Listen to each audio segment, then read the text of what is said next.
Are you listening? Welcome to the Nerf Report. My name is Brian. Thank you so much for joining us for another episode. And for this week's show, let's talk about Microsoft, who created quite the stir this weekend after they announced a sweeping price increase for Xbox Live, which for monthly subscribers would only raise the price nearly $2 more a month. But for yearly subscribers, the subscription price nearly doubled, going from $59.99 a year to $120 a year. And as you can imagine, this wasn't received well by Xbox owners. For one, Xbox is still one of the remaining platforms that requires a subscription to play free-to-play games like Fortnite or Rocket League, which would have meant that if you wanted to play free video games, Xbox would still require you to spend $120. And two, for many, this was seen as Microsoft's attempt to convert existing Xbox Live subscribers to Xbox Game Pass, which at that price range was only a $4 difference. However, Xbox Game Pass would give you access to things like xCloud, a revolving library of free video games, EA Play, and much more. But either way, Xbox fans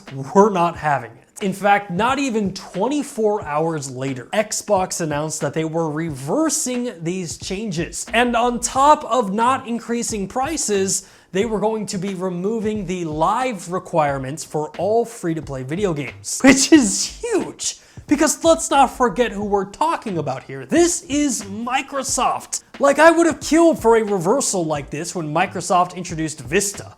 Everyone hated Vista and wanted to stay on XP so badly.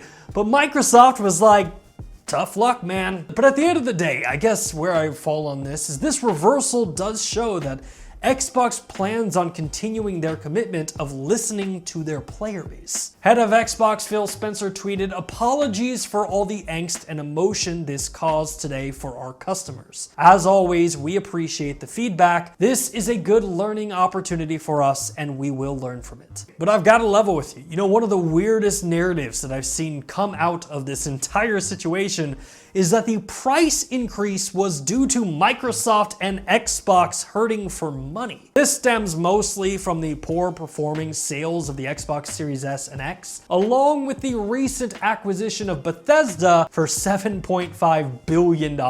Which granted, there are like 90 million Xbox Live subscribers out there, and if they all paid double, that would equate to about like $5.3 billion. So in 1.5 years, they would have paid for the Bethesda acquisition. But in reality, this speculation that Xbox is going out of business doesn't really make sense. Like, in the case of the poor console sales, companies can survive poor hardware sales at launch. In fact, if you look at the history of unit sales, Year 2 through Year 4 of the console's life is when the company sees the most sales. Take the Xbox One, for example.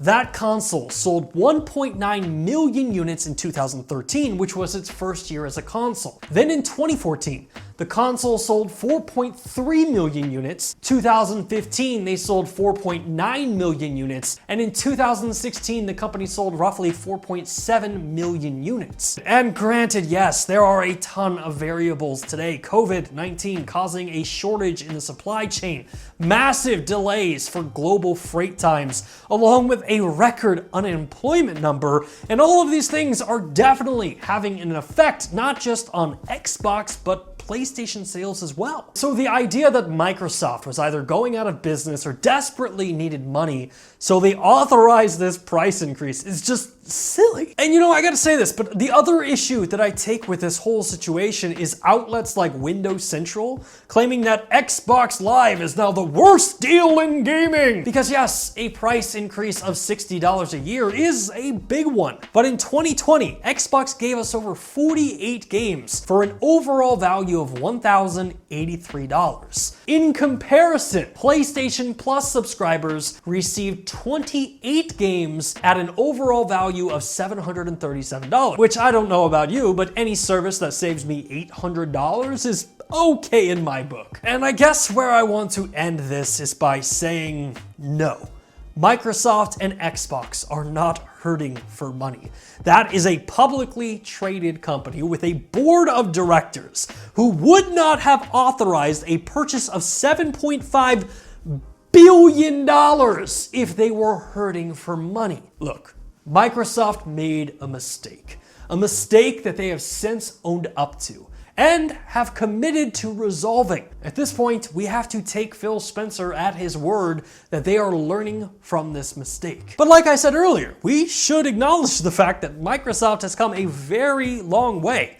There was a time that their solution to this would have been like, deal with it. But what do you all think? Are you happy that Xbox finally reversed these changes? Do you think that this price increase was valid for Microsoft? I'm really interested in hearing what you have to say, so please let me know in the comment section down below. Hey, thanks again for checking out our channel. If you like what you saw and you want to see more content just like it, which who wouldn't, hit the subscribe button right there. And while you're down there, hit the like button. Maybe even consider becoming a Nerf Report best friend, just like the people listed down below did.